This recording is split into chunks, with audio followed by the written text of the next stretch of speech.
We all kind of get the basics of personal finance, right? Spend less than you make, invest for the long haul, pretty straightforward stuff. But if it's really that simple, why is it so darn hard? So what gives? Well, that's what we're going to dig into today.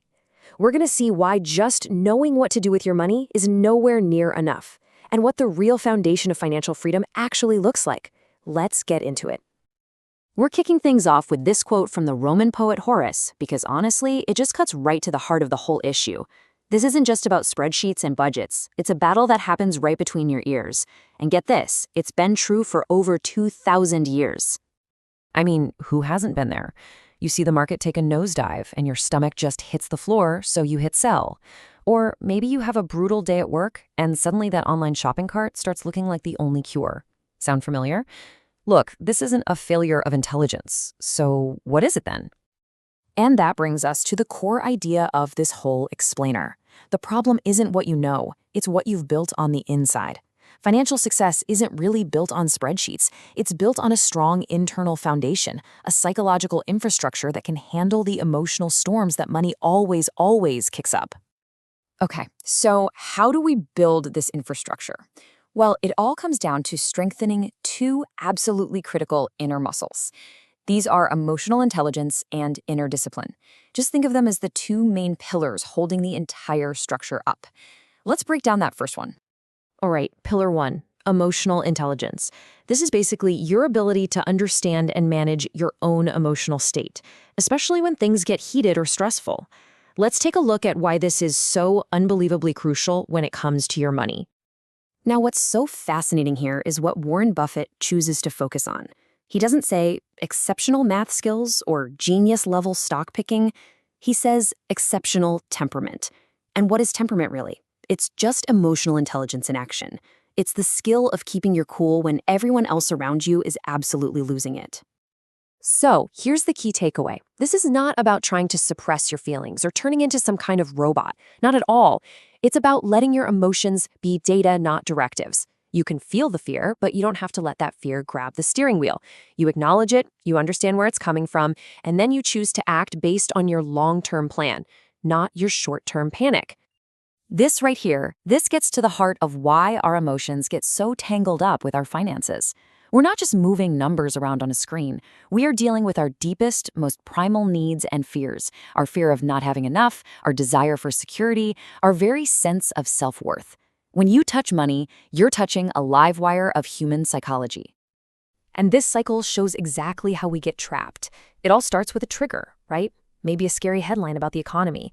That kicks up an emotion, like pure panic. That panic then drives a knee-jerk reaction, like selling all of your investments. The consequence? Well, you lock in your losses. And then, finally, you tell yourself a story. See, I knew it. I'm just awful at investing.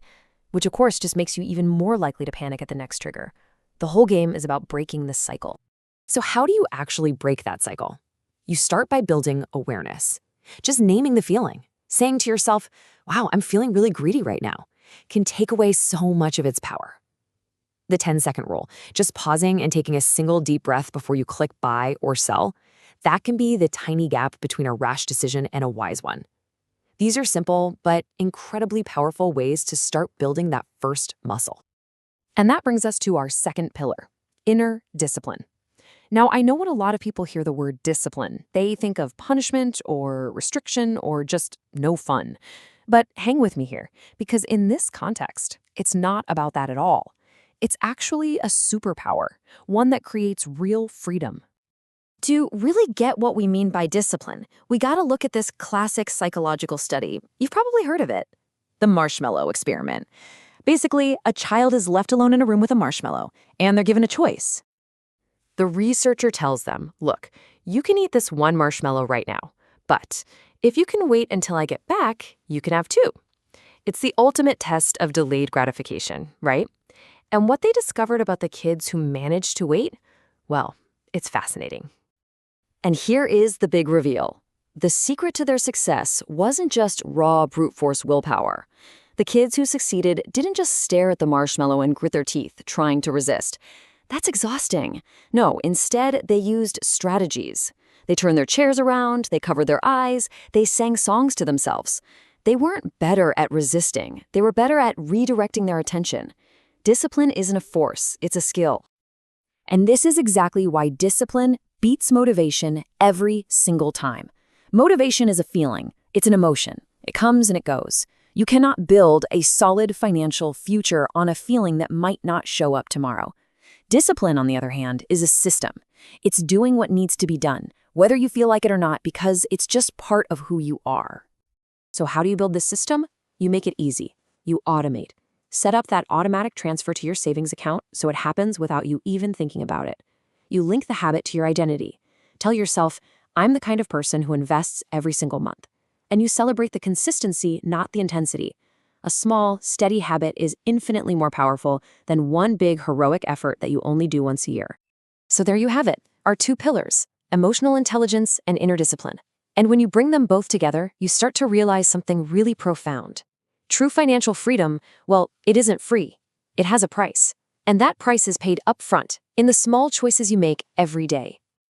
At the end of the day, you're always going to choose one of these two pains. There's no escaping it. There's the pain of discipline. That's the short-term discomfort of saying no to an impulse buy or making yourself put money into your retirement account when you'd rather spend it. It's temporary. It weighs ounces. But then there's the pain of regret. And that is the long-term, soul-crushing weight of knowing you could have had a totally different future, if only you'd made different choices. That weighs tons. This quote from Abraham Lincoln just wraps it up perfectly. Every single financial choice you make is a little negotiation between your present self and your future self. Discipline is simply the skill of letting your future self win that negotiation more often. It's about honoring the life you truly want to build over the cheap satisfaction of the moment. So we'll leave you with this question to think about. When you really picture the person you want to be in 5, 10, or 20 years, the one who is secure and free and living a life full of purpose, what small, disciplined choice can you make today to start becoming them? That right there is the real work of building your own psychological infrastructure for freedom.